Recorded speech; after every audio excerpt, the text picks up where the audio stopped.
couple things that Chalene Johnson talks about. She is our go-to girl for the most part. She has a podcast called The Chalene Show. She has amazing live video tips. Her son, Brock Johnson, has a, I can't remember what his is called, Social Media Moneymakers, I think. It's a podcast. He has really good Snapchat, Instagram, all sorts of tips on there in the Beachbody Champions page that you're added to. If you're not in there, ask your coach to add you or search it. It's called Beachbody Champions, and there are a ton of trainings on social media in there as well. So Chalene talks about something called curiosity marketing. So basically, you're not going to be just hashtagging all the Beachbody hashtags, because that's going to only attract other coaches. You're going to be hashtagging things that are unique to you. If you're 40 weeks pregnant, you're going to use that hashtag. If you're a mom of 2, you're going to use that hashtag. If you have twins, you know, go on Instagram and search and find out what, you know, where kind of your market lies and use those hashtags. Don't give away everything. If you're taking a picture with your Shakeology cup and they can see Shakeology, they might go Google it and it may turn them off. Post a picture with your shake, but maybe turn the label so that they're curious enough. They need to ask you, like, what is this shake that you're drinking that you said cleared up your acne? I need to know about this. That way you can help them and be of service and add value to their life by starting that conversation. And it's a conversation starter. So let people come to you and be curious instead of giving everything up front. Okay. Yeah, so basically don't let them Google. You can talk about it being like a nutrient-dense shake that cleared up your skin. You can do before and after picture, something like that. You can have, so here's a cool little fun fact. If you do have only 200 friends on Facebook, the goal is to have a lot more. Okay? Don't be scared to friend people. If you have more than 2 mutual friends, awesome. Friend them. You know, if they accept, they accept. Great. If they don't, it doesn't matter. You're busy friending other people. So the goal is 5 to 15 friend requests per day. You don't really want to do more than 20 at a time because Facebook could flag your page and put you in Facebook jail.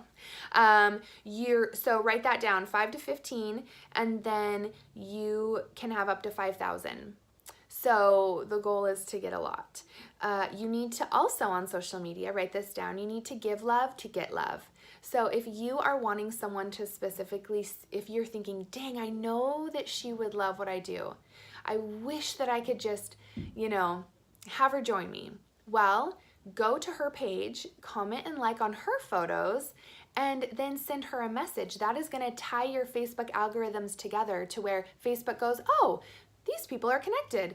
They are commenting and replying on each other's posts. They're friends. I'm going to show more of Stacy to Tabitha. And it's going to be that connection, that link that you want on Facebook. So the one thing that I think is so important too, and this is something else you need to write down, it's called CCQ.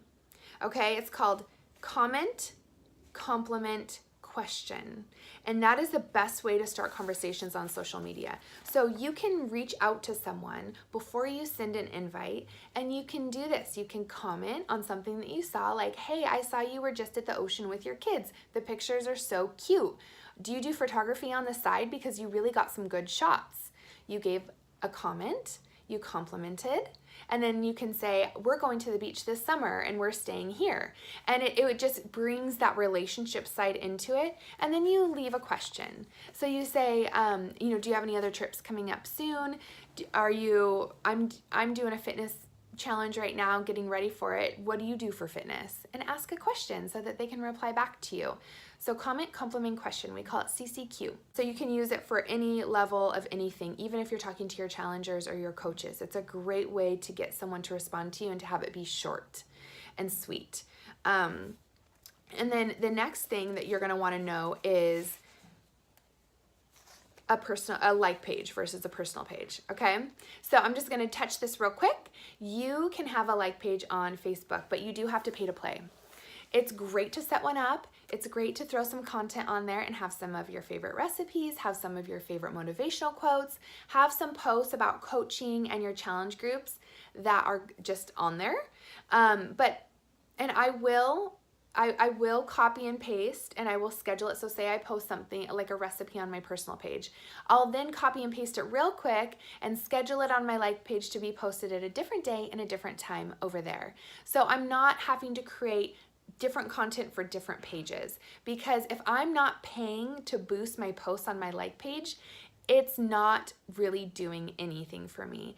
And I believe that you should have around 5,000 friends on your personal page and completely tapped out your warm market before you go over your warmer market, before you go start running a bunch of ads on your like page.